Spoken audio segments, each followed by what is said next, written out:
I know we talk a lot about technology and we're getting there, but it's the culture around that that's super hard, with all of these changes. And someone had asked me the other day about, the arsenal of freedom, and because we have been, as I mentioned earlier, we've done a lot of work in the industry, but what's different about this? Yeah. And I feel like, in years past, you had the government looking at industry saying, go do better. Yeah. Right? Industry was kind of doing that, but not looking within the Pentagon. So they're looking within, but they're also looking at the culture behind it. If in the arsenal of freedom, the Defense Acquisition University, now they're going to actually teach people how to work differently in these new scenarios. And I think industry will respond with that. And a lot of our customers have, very well-defined processes around program management and how to run these things.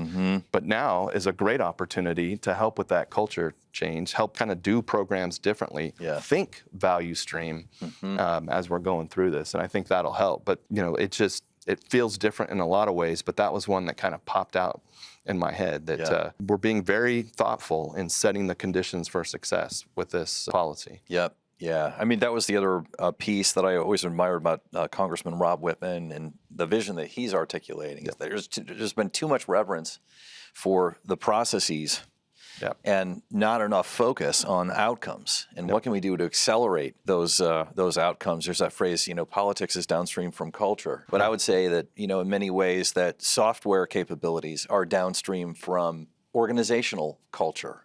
And the importance on focusing on maybe perhaps culture first and getting a few tweaks there off of the true north. And then that has enormous impacts on the technological advances and development. And then hopefully changing contracting too. Yeah, absolutely. I think the culture piece, again, would just pull a thread just a smidge more on that, right? So, I mean, we've been working with customers that, they're attempting to, I'll say, transform, but they're taking very, very, very small steps towards some sort of efficiency versus, actually accepting that there may be some larger pieces that they should go after.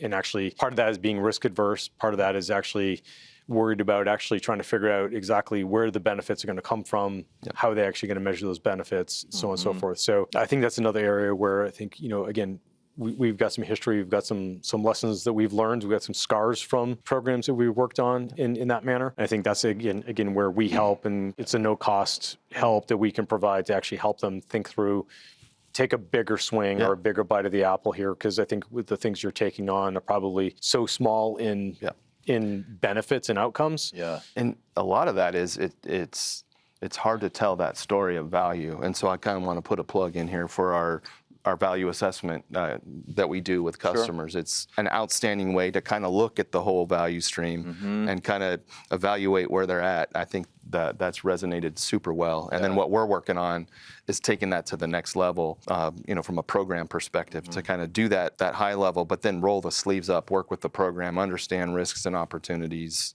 and help them tell that value story. That'll help on the culture side and the adoption side is how, you can articulate that value.